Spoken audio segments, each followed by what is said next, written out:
مصر مصر بحب طبعا نموذج للست العظيمة، الست المكافحة، الست المجتهدة، من سيدات مصر، العظيمات اللي رفعوا راية مصر في كل مكان.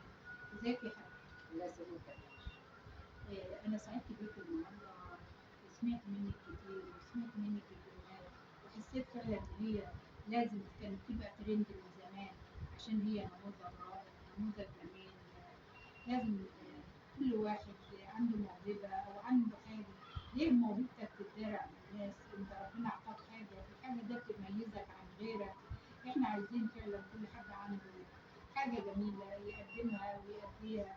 ازيك يا حاجة طارق؟ أنا سمعت منك من جمال صوتك، أنا فعلا انبهرت بيكي، وحسيت فعلا إن أنا موجودة في مكان بتمنى إن أنا أقعد في مدح رسول الله صلى الله عليه وسلم. الواحد يعيش الرسول، كان كريم وكرم فايض علينا لحد يوم الدين. حبيت الرسول يا حبيبي. أو حاسة إن أنت نفسك تشوفيه في المنام. أو الحمد لله. أو منك. بقول لك كنت لما تصلي على الرسول، يعني في أدعية وحاجات الرسول بيستجيب للناس وبيجي في وعدنا يا رب. لو شفتيه في المنام تحب تقولي له إيه؟ وعدنا يا رب. أقول له قولها لي يا رب. نقول له زيارة النبي يا رب. طب غني لنا بقى حاجة للكعبة ونختم بيها النهاردة، وإن شاء الله موعدنا تتكرر مع حضرتك، ونسعد بيكي ونسعد كل ست مصرية حققت النجاح، حققت فعلا اللي نفسها فيه.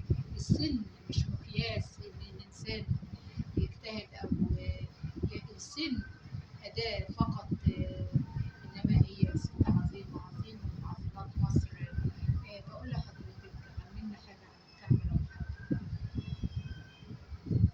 يا مدينة يلي عليك العين، أنا كنت غايبة عنك العمر ده فين؟ يا مكة يا منورة، يا مكة يا منورة، نورك شغال بلدي، نورك شغال بلدي، يا مدينة يا منورة، نورك شغال بلدي، نورك شغال بلدي. اللهم صل على النبي يا رب. الكعبة خلات ليلة ليلة وليلة، نور عليها رسول الله السماء بس. أنا وأنت خطوة نلاقي رب العزة عز وجل. كل واحد نفسه في حياته إنه يزور بيت الله. افرضي ربنا أمرك بالزيارة، تحبي تقولي إيه؟ أحد لو ورايا الوقت أهو. لو ربنا أمرك بالزيارة تحبي تقولي يا صلاة النبي، أقول أحمدك وأشكرك يا رب، أقول أحمدك وأشكرك يا رب. تقوليها بقى بغنى إزاي؟ أقول إيه؟ تقوليها يعني تتغني إن ربنا كرمك بالزيارة وإحنا الوقت بات الله، تقولي إيه؟ أنا معاكم يا زوار النبي،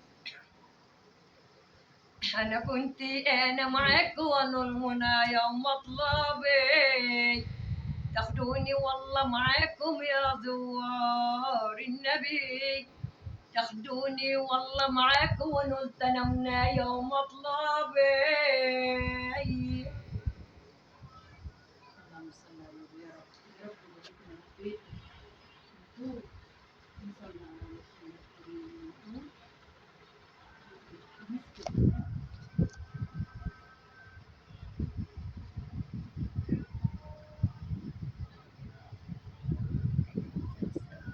مسك الختام حاجة حلوة بقى للناس والدنيا كلها. نبينا يا زين، نبينا يا زين، نبينا يا زين، نبينا يا زين، يا ابو ورد مفتح على الخدين، نبينا يا زين، نبينا يا زين، يا ابو ورد مفتح على الخدين.